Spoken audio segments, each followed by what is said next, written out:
They mocked him for feeding trash. But he had just touched royalty. In the slums of Varak 9, where the sky is black with ships and kindness is rarer than sunlight, a boy named Jace gave his only meal to a dirty alien beggar. He thought it meant nothing, but that simple act, quiet, unseen, shook the stars. Because the woman wrapped in rags was no ordinary outcast. She was the last living heir to a forgotten empire, a queen in exile, a flame waiting to be reignited. And when she touched his wrist, the galaxy remembered her name. Now hunted by traitors and crowned by fate, Jace and the fallen queen must stand together against an empire built on lies. But before the war, before the throne, before the power, there was just a boy. And a piece of bread. Under the blood-colored haze of Varak 9, everything moved like it was half asleep and half waiting to explode. The air was thick with exhaust fumes and the bitter tang of ozone. Up above, heavy freighter ships floated like carcasses of ancient beasts, their lights flickering in rhythms no human ever understood.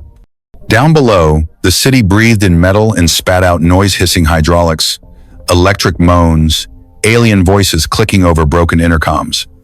Through this alien jungle of shadow and neon, a boy darted between rusting pillars and trash heaps. Jace, too thin, too human, too alone. His bare feet slapped against oily pavement, dodging puddles that shimmered with colors not found on Earth. No one noticed him. No one cared. Not the scaled merchants with slit eyes, not the drunk synthetics staggering out of heat vents, not the winged nobles gliding by on hover discs like they floated above pain. He was used to it. Earth rats weren't worth a second glance. They called him that Earth rat, trash boy, the kind of creature you let starve just to remind yourself you had power. But Jace had learned to slip between their words, between their shadows. He lived in the broken gaps of the city. He scavenged broken processors, sparkless coils. A dented servobot head was worth 2 days of food if you knew where to trade. But that evening, something shifted. The bazaar was alive with sharp voices and steam rising from glowing food stalls. Spices burned the air, unfamiliar meats crackled on skewers, and lights blinked like the city itself was trying to stay awake. Jace moved cautiously, clutching a small food pack, a warm roll, and one fruit stick. It had taken hours to earn that. That's when he saw her. She sat alone, in the far corner of the market's edge where the lights didn't reach. Just another shape beneath rags and grime. Her back hunched, her hands folded in her lap, unmoving. But even through the filth, her presence was wrong. Too still, too quiet for this place of chaos. Her hair was a tangled curtain, and dirt smeared the skin of her arms. But her eyes, they didn't belong here. Golden, not yellow, not amber, but molten, like twin suns barely contained behind cracked glass. And for a moment, they weren't just looking, they were seeing. Jace froze. Then he looked at the food in his hand. Just one roll, just one fruit stick. His stomach twisted. He hadn't eaten yet. He could walk away. He should. No one would judge him. But he stepped forward anyway. He crouched slowly, like approaching a sleeping animal. "You hungry?" he asked, voice low, uncertain. No answer. But her fingers twitched. Just once. Enough. He set the food down beside her, backed away. Then came the laughter, sharp, alien, cruel. "The Earth rat feeds the dirt," one of them hissed. Another barked. "Maybe he wants to breed with her." Mockery rolled over him like sewage. Someone threw a half-rotten fruit. It missed. He didn't flinch. His eyes stayed on her. Then she lifted her head. Silence. Even the neon seemed to dim. Those eyes, golden, ancient, unblinking. "You are not like the others," she whispered. Her voice was smoke and silver, faint, but it sank deep. Before he could speak, she reached out. Her hand brushed his wrist, cold, delicate, inhuman. And then it happened. A light, small, gold, a shimmer beneath his skin, as if something ancient recognized him. Then it vanished. "Go," she breathed. "They will come." Jace stepped back, heart hammering, not knowing who they were, why he suddenly felt like he couldn't breathe. He ran, but her eyes followed him. Long after he vanished into the steam and noise of Varak 9, her eyes remained fixed on the space where he had stood. Something had begun. and it could no longer be undone. It began with a pulse. Faint, like the flicker of a heartbeat beneath skin that should have cooled in the night. Jace lay on a thin blanket in the corner of an abandoned storage room, surrounded by rusted crates and forgotten silence. Outside, Vorak 9 hummed its usual insomnia-buzzing generators, faraway screams, the heavy thud of patrol boots on metal walkways. But none of that touched him. His eyes stayed open, staring at the ceiling, at the nothing, because something beneath his wrist wouldn't let him sleep. It wasn't burning, not quite, but it wasn't still either. It shimmered, not in light, but in feeling, like his skin had been branded with memory. And then it came the dream. Not the kind that slips from your mind like sand. Number. This was sharp, vivid. It didn't whisper, it commanded. A sky of obsidian. Stars spiraled around a throne made of starlight, floating, eternal. And standing before it, the woman from the market, not a beggar now, not wrapped in filth and shadows, but tall, clean, glorious. She wore robes of silk and fire, a crown that bled galaxies. Her eyes still gold, but glowing now alive with old knowledge. Her lips moved, but her voice rang inside his bones. Find the truth, the crown remembers. Then blackness. Jace jolted awake, chest heaving, sweat clinging to his neck. He sat up, looked down. His wrist was bare. Normal. But nothing felt normal. He touched the spot where her fingers had brushed him. Still warm, still humming. The Soon or whatever passed for it in Vorak 9 crept through the cracks in the wall. Weak, gray light. The city outside didn't care about dreams, didn't care about boys who fed beggars. But Jace couldn't shake it. He made his way back to the market, weaving through crowds and hover carts and alien voices speaking in layered tones. He passed the same stalls, the same smells. Same patch of cracked concrete where she had sat. She was gone. Only the dust remained, and something else. A thread, thin, gold, almost invisible unless the light caught it just right. He knelt, reached out. The moment his fingers closed around a pulse, a soft warmth surged up his arm, as if the thread had breath, as if it knew him. Jace's throat tightened. He looked around, but no one seemed to notice. Just aliens shopping, shouting, living. But from across the way, tucked in the folds of a shadowed alley, a figure watched. Hooded, still, too still. A single glowing eye gleamed beneath the hood, and it didn't blink. Elsewhere, the city buzzed with whispers. Behind curtain walls, in smoke-filled bars and decaying towers, the story was already unraveling. Drunks murmured it through slurred breath. Children repeated it with wide, curious eyes.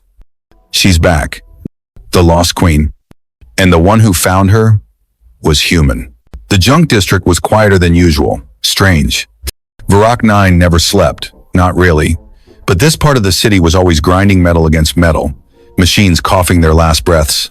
Scrap runners shouting over engine parts and fire deals. But now, the silence made everything sharper, more alert. Even the air felt charged, like it was listening. Jace moved through rows of broken transport shells and twisted frames of once great machines. His fingers ran across scorched alloy, scanners stripped of purpose, wires hanging like veins from split metal skin. He wasn't here for scraps this time, not today. His heart thudded against his ribs like it wanted out.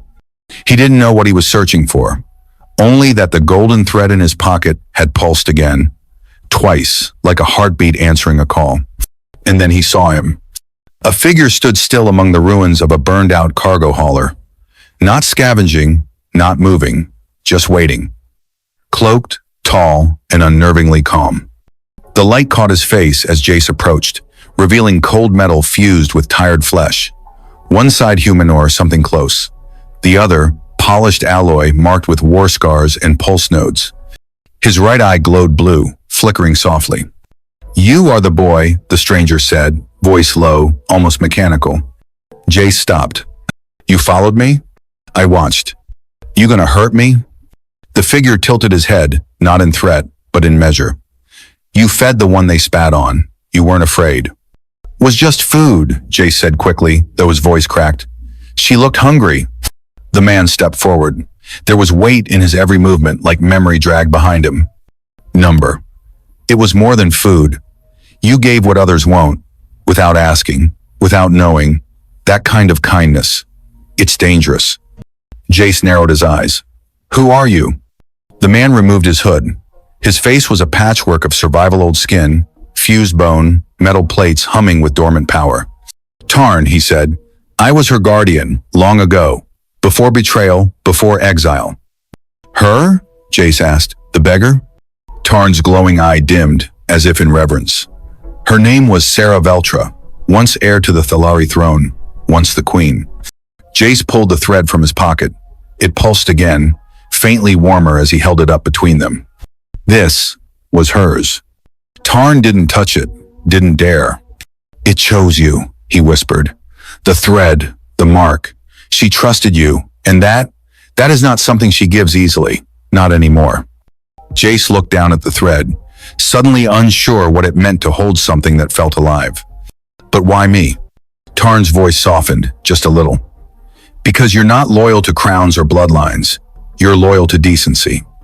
In a galaxy ruled by power, the one who gives without command is the one they fear most. The wind shifted. Somewhere deeper in the ruins, a rusted door creaked open without touch. Dust spilled into the light. Tarn's eye flickered once more. Come, he said. It's time you saw the place the Empire tried to bury. And without waiting, he turned and walked into the dark.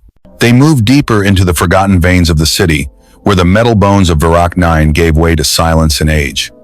Every step echoed with a hollow sound, like they were walking through the ribs of a sleeping giant. Pipes wept condensation from the ceilings, and the walls sawn smooth were now carved with ancient sigils, half swallowed by rust. The deeper they went, the warmer the air became, not with heat, but with presence, like the place itself was waiting for breath to return. Jace followed close behind Tarn, unsure if his footsteps still belonged to him. They passed under archways older than the Empire, lit by faint pulses of embedded crystals that hadn't glowed in decades. Some flickered weakly as Jace passed, like recognizing something old in someone new. Tarn said nothing. He didn't need to. The place spoke on its own. Then, they reached it. A circular chamber opened before them, vast, silent. The air was thick with dust and something more, something sacred. The walls weren't made of steel or alloy, but of translucent crystal, tall and faceted like frozen starlight. They caught every flicker of movement, throwing back reflections of Jace's face in 100 fractured angles. And at the center, bathed in soft golden light, hovered the throne. It wasn't a seat. Not truly. It floated, suspended on threads of energy woven from memory and power. Its shape shifted if you stared too long. Sometimes a chair, sometimes a flame, sometimes nothing at all. It hummed, not in sound, but in thought. Jace stopped breathing. The air shifted again, and then she arrived. Soft steps echoed behind them. He turned, and there she was. No longer the beggar in rags. Sarah Veltra stood tall, wrapped in flowing robes that shimmered like they were stitched from dawn and dust. Her skin, once hidden by grime, now glowed with a soft luminescence. And her eyes, those same golden eyes, held none of the weariness from before. Only strength, only knowing. Jace took a step back, stunned. She looked at him, not down, not past, at him. You fed a beggar, she said softly, her voice rich like dusk. Now rise beside a queen. Jace opened his mouth, but nothing came out. She approached the throne, in her hand, a small shard. Smooth, glass-like. It pulsed with the same golden light as the thread in Jace's pocket. She held it up, breathed a single word in a language older than stars, and pressed it into the heart of the throne. The chamber responded. The walls lit up. Symbols glowing, ancient rose from the floor, spiraled upward, dancing through the air like dust caught in a dream. The hum grew louder. The throne trembled. Then, the symbols froze. Every light turned inward. One word burned into the air, above the throne, bright as fire and soft as breath. Chosen Jace stared, and somewhere deep inside, something cracked open. Not fear. The corridor narrowed into silence. Not the silence of emptiness, but of waiting. Even the air felt like it was holding its breath. Jace followed behind Sarah as the walls of crystal gave way to dark stone, etched with symbols too old to read. They stepped into a chamber unlike any before. The ceiling stretched high above, lost in shadow. Along the walls stood statues tall, robed figures carved from obsidian, their faces covered, their hands resting on glowing spheres clutched tightly to their chests. Some looked like queens, others like judges. All of them seemed to watch. And then he saw it. At the far end of the room, wrapped around a jagged obsidian mirror, was the creature. The beast of truth. Its form was coiled and massive, made of shifting black smoke and bone-like plates. Horns curved back over its skull, and silver lines pulsed along its body like veins filled with moonlight. Its scepter pretended Toit's chest rising and falling in a slow, heavy rhythm. At its center, the mirror glowed faintly, reflecting not the chamber, but something deeper. Like it was watching you before you looked into it. Sarah stopped beside Jace and spoke without raising her voice. The beast of truth. It devours lies, not flesh, but the pain it brings is real. Jace swallowed. What does it want? She turned to him, gaze steady. It wants what all truth wants. Surrender. The beast stirred. Its eyes snapped open silver, endless, bottomless. The chamber darkened, as though all the light had sunk into those eyes. Then it spoke, but not aloud. Its voice bypassed air and words. It whispered directly into their minds, not in speech, but in feeling. Step forward, human soul. Let us see who you are. Jace's legs moved before he could think. He stepped closer, until the mirror before the beast shimmered in front of him like liquid glass. His reflection blinked once, and then changed. He saw himself, smaller, dirtier, stealing food from a younger child, shouting at someone weaker than him, pretending not to see a dying creature. All the moments he had buried, the times kindness lost to fear, times he had chosen self over sacrifice. He wanted to look away. His chest burned with shame. I didn't know better, he whispered, voice tight. I was scared. I was alone. The mirror held him still. But I own it. His voice cracked. I won't run from who I was. I am not proud, but I am not hiding. A pause. Then, slowly, the beast closed its eyes. Light bloomed from the mirror, soft, golden, and warm. You passed, the voice said, fading. Jace stepped back, hands shaking. Then Sarah stepped forward. The mirror shifted. No longer quiet or gentle, the images came in flashes. Burning cities. Her voice commanding strikes from above. Doors closed on refugees pleading to enter. Her face, cold and fierce. And then her turning away, alone, running into the dark, leaving screams behind her. She stood still, every breath visible. A single tear traced her cheek. I was young, she whispered, too proud, too frightened. I let them suffer while I lived, but no more. She raised her chin. I ran. I regret it. I return. The beast did not speak. It only moved. Coiled limbs lifted from the mirror. It uncurled, revealing a passage carved in glowing stone behind its slumbering mass. The path was open. Sarah turned to Jace. Truth accepted. Now comes the hard part, sacrifice. The path beyond the beast narrowed to a winding staircase, carved from pale crystal veined with living light. With each step they took, the glow beneath their feet pulsed in time with their breathes, if the trial ahead already knew they were coming. Jace's fingers brushed the stone wall. It was warm, not from heat, but from memory. At the top, the stairway opened into a small, silent chamber. There were no statues here, no thrones or beasts. Just a single circular room with a low ceiling and polished obsidian walls that reflected their movements in warped silence. In the center stood a pedestal. Upon it rested two cups. One shimmered with a gentle, golden glow, almost inviting. The other was dark as ink, its surface swallowing the light around it. Neither was labeled, neither was explained. A simple line of ancient script floated above them, glowing faintly across the chamber. Only one must drink. One will suffer. Sarah stepped forward, face unreadable. Jace followed, his eyes flicking between the two vessels. He looked at her. So, which one's poison? Sarah didn't smile. It doesn't matter. One lifts, one wounds. The choice is the test. Before he could say more, she reached for the dark cup. No, Jace said quickly, stepping between her and the pedestal. His voice cracked louder than he intended. You're the queen. They need you. If one of us is going to suffer, let it be me. She stared at him, golden eyes steady, filled with something ancient and sad. I've already suffered, she replied softly. Not like this. Jace's jaw clenched. Not today. He reached for the dark cup, but so did she. Their hands touched, fingers brushing over the cold ceramic. Then they paused, looked at one another, and without speaking, they each picked up a coupon, glowing, one dark. Together, they raised them and drank. For a moment, nothing happened. Then a wave of warmth flooded through the chamber. It surged into their chests, down their arms, and out through the floor. The walls responded, shimmering with waves of gold and shadow. Their reflections in the stone became light itself, mingling, twisting, joining. A voice, ancient and low, whispered through the chamber. You chose not to let the other fall. You chose to share the pain. You chose unity. The throne remembers. The pedestal slowly sank into the floor.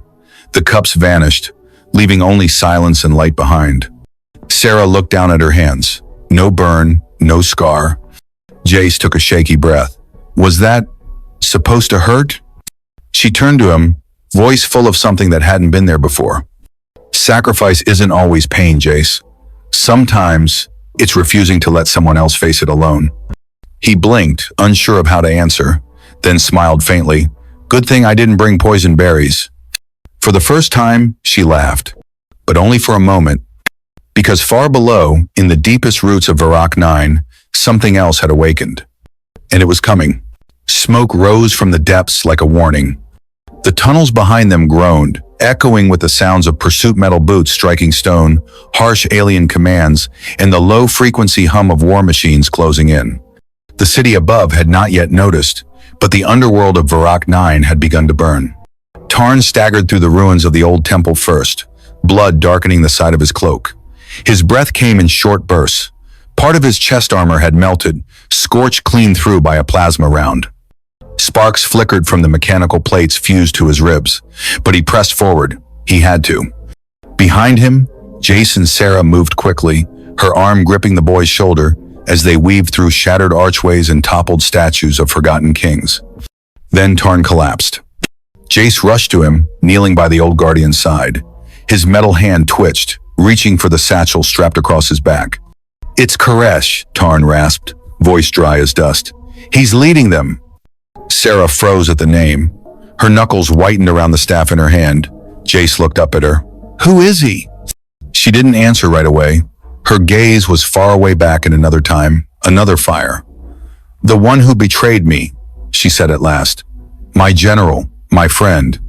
Tarn coughed, blood lacing the edge of his lips. He shoved something into Jace's handsaw, small metallic disc, palm-sized, pulsing faintly with inner light. A memory key, Tarn whispered. Records, truths, proof of the betrayal. Broadcast it. Show them what was hidden. Jace held it tightly. But how? There's a comms tower just beyond the upper ridge, old but functional. The throne's signal will still carry through it. Jace stood, glancing at the shadows shifting through the lower halls. Drones skittered across the walls. Shadow blades were close, now silent killers, bred in the dark. I'll go, Jace said. Buy me time. Sarah reached for him, but Tarn grunted. Let him. He's faster than both of us. Sarah nodded once. Then Jace ran. The air was thicker above ground, but the sky was clear. He climbed jagged steps, choked with roots and rubble, dodging patrol lights and scanning beams. His breath came sharp in his chest. The memory key burned against his palm. He reached the Tawera jagged spear of rusted tech and cracked antennas. The control console blinked with ancient symbols and a dying interface. He jammed the key into the port. The machine stuttered, then flared to life. Screens across Varrock, 9 markets, plazas, factories, ships flickered, then turned gold. Sarah's voice rang out, calm, royal, unshaken.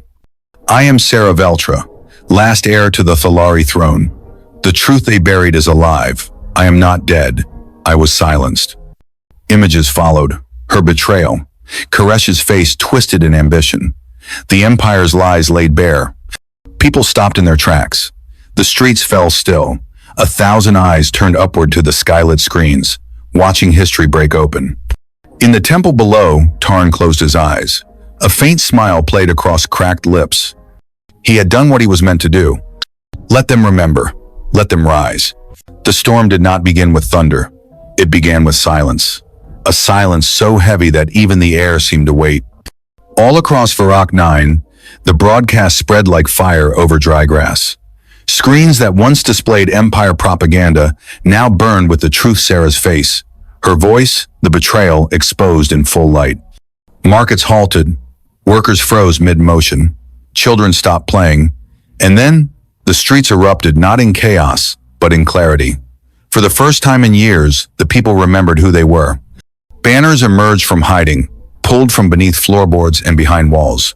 The sigil of the old royal house, once forbidden now, flew high above the rooftops, rippling in the wind like vengeance long overdue. Even in the noble sectors, once guarded by silence, doors cracked open as eyes peeked into a future reborn. But in the ruins below, the air burned. Sarah stood before the broken altar, her staff glowing with a quiet defiance. Jace stood beside her, the echo of the memory key's signal still humming in his chest. And then he arrived. Koresh. He stepped through the cracked arch like a shadow made flesh, his black armor reflecting the temple's dying light. Red veins of energy pulsed across his chest plate, and his eyes, once warm, once loyal now, glowed with the cold fury of a man who had built an empire on a lie. You let a human touch royalty, he snarled, stepping closer. Sarah did not flinch. And you feared kindness. His jaw twitched. Kindness doesn't win wars. No, she said, lifting her staff. But it ends them. Without warning, he struck. His plasma blade roared to life, carving the air with heat and hate. Sarah met it with her staff, the clash sending out a shockwave that cracked the stone beneath him. Sparks rained down as light and fire danced through the chamber. He fought like a man defending power. She fought like a woman defending truth. Above them, the city boiled. Jace did not run into the fight. He turned to the tower's control console, still connected, still pulsing, and raised the signal strength. He opened every port, every frequency. He made sure no one could turn away. The people saw everything. Syrah's defiance, Koresh's rage, the old temple shaking with every blow. In the midst of the chaos, Koresh landed a strike. Sarah fell to one knee, breath caught, staff cracked. And then, Tarn, burned, bleeding, but not broken. He lunged from the shadows, one final burst of strength, and slammed into Koresh's side with all he had left. The impact was brutal. Koresh roared, staggering back. They crashed into a pillar, stone raining down. Tarn collapsed, unmoving. Sarah rose, blood streaking her cheek, chest heaving. Jace stepped beside her. The screens lit brighter. The people screamed louder. Across Varrock 9, the Empire trembled. Sarah lifted her staff high. The broken stones beneath her feet began to glow. Now, she said, voice steady, eyes fierce. We rise. The city of Varrock 9 burned with purpose. Rebellion surged through every alley, every district. What once was fear had become fire, and the people were no longer silent. Ships changed allegiance midair. Guards dropped weapons. Workers lifted banners. The false empire cracked, but the man at its center had not yet fallen. The emperor came, not in secret, not from afar, but in fury. He descended in a black cruiser that split the clouds like a dagger through silk. His armor was obsidian, laced with crimson circuitry, pulsing with ancient tech and something darker. His eyes glowed like dying stars. He was no longer just a ruler, he was a storm wrapped in skin. The star-throne room waited. Buried deep in the heart of the palace, it was once a place of peace, memory, and law. Now it pulsed with fractured light, the air heavy with old power and broken promises. Its crystalline walls shimmered like they remembered every ruler who had sat there, every oath kept, every lie buried. Sarah and Jace stood at its center. She held her staff like a sword, her robe torn at the edges, hair matted with sweat and ash. He stood beside her in stolen armor, still clutching the mark on his wrist that had once been nothing more than a shimmer and now bound him to something eternal. The doors burst open. The Emperor stepped through, slow, deliberate, dragging fury with every footfall. You, he spat, gaze locked on Sarah. You begged in the streets like a dog, and now you dare raise your head? She stood tall, unflinching. And in those streets, she said, voice unwavering, I learned what strength truly means. He lunged. The room exploded into motion. Plasma and light collided in a storm of sparks and heat. The Emperor moved like a machine born of war, ruthless, exact. Sarah parried, deflected, her staff glowing with ancient sigils.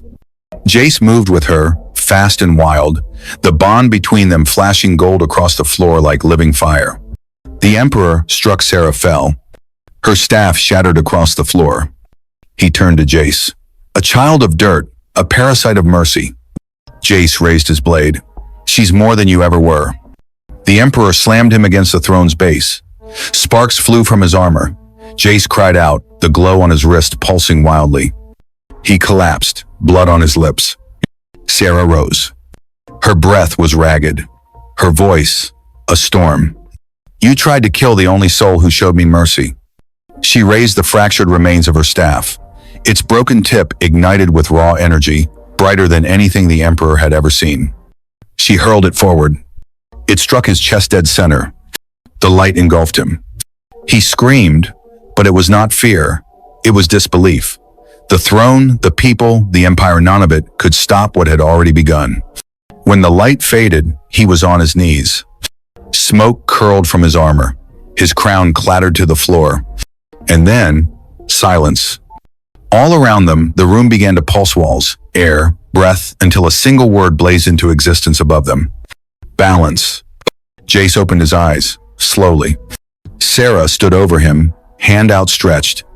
He took it. Together, they faced the throne. Together, they had returned it to truth. Morning light broke over Vorak 9, not with fire, but with song. The city, once shrouded in silence and smoke, now breathed with life.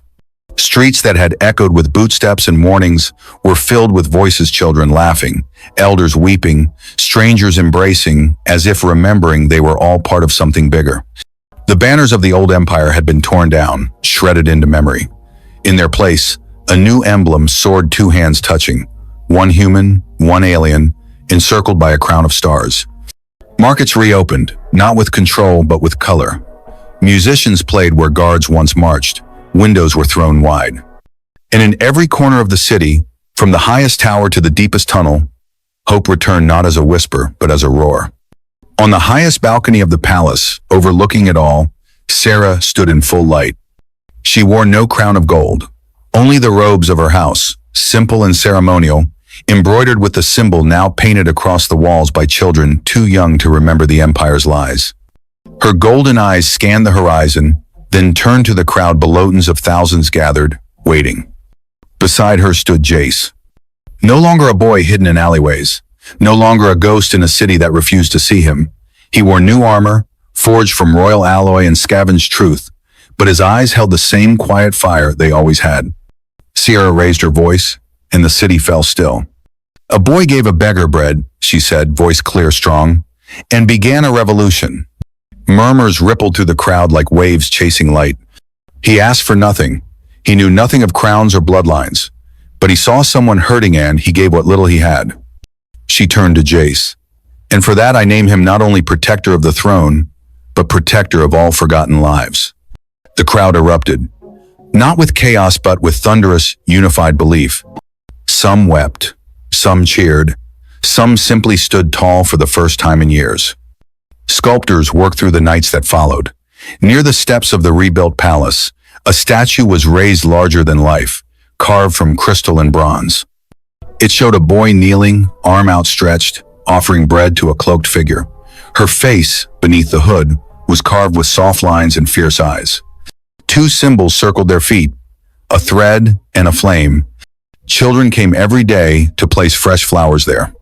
And below the statue, etched in bold script for every generation to read, the moment kindness began a revolution. Some say the empire died with a blade, others say it died with a lie exposed. But Vorak 9 remembers. It ended with bread. End. She was nothing but a shadow in the corner of a forgotten marketplace. He was just a boy with a piece of bread and no future. But that moment, That one quiet act of kindness shattered the chains of a buried empire and ignited a rebellion the galaxy couldn't ignore. He didn't save her because she was a queen. She didn't choose him because he was powerful. Together, they reminded a broken world that mercy can be louder than fear, and that even the smallest hands can tip the stars. And as Varak 9 rose, as tyrants fell and truth echoed from every tower, the story of the boy and the beggar became legend. A legend written not in blood, but in bread. Because sometimes the revolution doesn't start with a war, it starts with one human who refuses to look away. If that moment moved you, there's more. On this channel, the forgotten rise, the outcasts awaken, and humanity's quiet power shakes the void.